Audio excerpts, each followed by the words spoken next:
Muy buenas, hoy vamos a meternos de lleno en lo que podríamos llamar la arquitectura de nuestra mente, una estructura interna súper precisa. Solemos pensar que eso de soñar despiertos, los ensueños es, bueno, como un simple ruido de fondo, ¿no? Algo que pasa sin más. Pero, ¿y si en realidad fuera la pista para entender algo mucho más profundo? Pues venga, vamos a verlo. Este va a ser nuestro plan de viaje. Primero veremos la función que se esconde detrás del ensueño, algo que nos suena a todos. Luego vamos a ir más hondo para descubrir el núcleo, que es como un clima interno.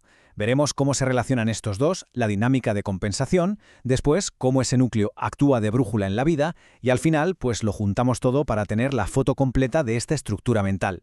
Venga, pues arrancamos con la primera parte, la función oculta del ensueño, que como decimos es mucho más que simple ruido mental. La primera pregunta es casi obligada. ¿De verdad soñar despiertos es solo una fantasía sin importancia? Lo fácil es pensar que sí, que son simples distracciones y ya está. Pero el modelo que estamos explorando hoy nos dice que va a ser que no. Y aquí está la clave en esta definición. Fijaos, el ensueño es un mecanismo de respuesta de la consciencia. ¿Respuesta a qué? ¿A tensiones que no están resueltas? Su función es clarísima: aliviar, descargar y descomprimir la presión que tenemos dentro. O sea, no es un error del sistema, es una función del sistema.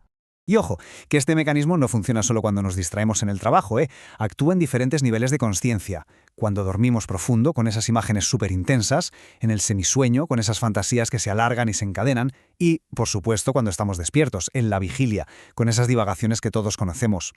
Nos vamos a centrar justo en estas últimas, las que parecen más caóticas. Vale, ya entendemos más o menos para qué sirve el ensueño. Ahora la pregunta es, ¿de dónde sale? Pues vamos a la segunda parte, el núcleo, un clima interno. Vamos a descubrir ese motor que está escondido. Aquí llegamos al concepto central de todo esto, el núcleo de ensueño.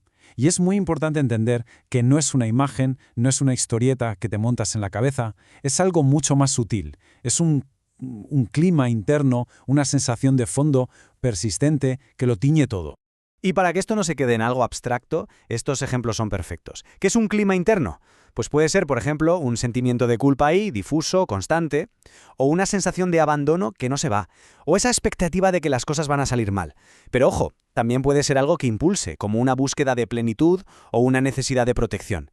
Es, digamos, el tono emocional de fondo de nuestra psique. Muy bien, tenemos un clima profundo, el núcleo, y por otro lado, esas divagaciones que parecen superficiales. ¿Cómo se conectan? Pues de eso va la tercera parte, la dinámica de compensación. El mecanismo tiene una lógica aplastante. A ver, primero existe un clima profundo, un núcleo. Pongamos el ejemplo del abandono. Segundo, este núcleo genera ensueños que intentan, compensar ese clima. Si el clima es de abandono, quizá las fantasías son de posesión, de tener, de aferrarse a algo o a alguien. Y tercero, y esto es lo crucial, esos ensueños sirven para descargar la tensión del núcleo. Es como una olla a presión con su válvula de escape. El ensueño es la válvula. Esta tabla lo deja clarísimo. A la izquierda, el núcleo, estable, profundo, muy difícil de cambiar. A la derecha, los ensueños, variables, superficiales, cambiando todo el rato. Pero, y aquí está lo importante, aunque parezcan opuestos, los ensueños son el chivato del núcleo, lo delatan, porque comparten ese mismo clima y a la vez lo alivian. Son como las dos caras de la misma moneda. Y todo esto nos lleva a la consecuencia más potente de toda esa estructura, la que de verdad importa.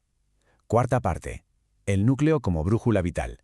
¿Cómo pasamos de la imagen interna a la acción en el mundo? Hay una frase en el material de origen que es tremenda y lo resume a la perfección. La imagen apunta en una dirección y allá va toda la estructura. ¿Qué significa esto? Pues que todo este mecanismo interno no se queda en la cabeza, no, dirige la vida entera de la persona. Y claro, cuando decimos que toda la estructura va allá, ¿a qué nos referimos? Pues a que la persona, muchas veces sin darse ni cuenta, elige unos caminos, sino otros, evita ciertas situaciones, busca unos resultados muy concretos y justifica todo lo que hace basándose en esa dirección que está oculta. Así que la idea más potente es esta. Las razones que nos damos, las explicaciones lógicas que construimos sobre por qué hacemos lo que hacemos, a menudo son secundarias. Son justificaciones que montamos después, para una dirección que ya estaba marcada por ese núcleo profundo.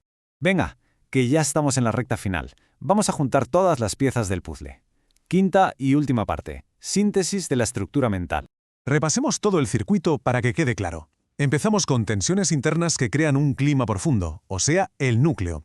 Este núcleo, para soltar presión, genera ensueños que lo compensan. Estos ensueños, a su vez, influyen en cómo actuamos, en nuestra conducta. Y todo este ciclo, al final, es lo que acaba marcando la dirección de una vida. Por lo tanto, la gran conclusión de todo este análisis es que eso que nos parece lo más superficial, lo más tonto, como una simple divagación, es en realidad la puerta de entrada. Es la clave para entender la orientación psíquica más profunda de una persona. Y terminamos con una pregunta para la reflexión, sobre todo para quienes se dedican a estudiar la mente. Cuando se observa a una persona, su comportamiento, sus decisiones, ¿qué climas internos podrían estar ahí, por debajo, orientando toda su vida sin que a lo mejor ni siquiera lo sepa?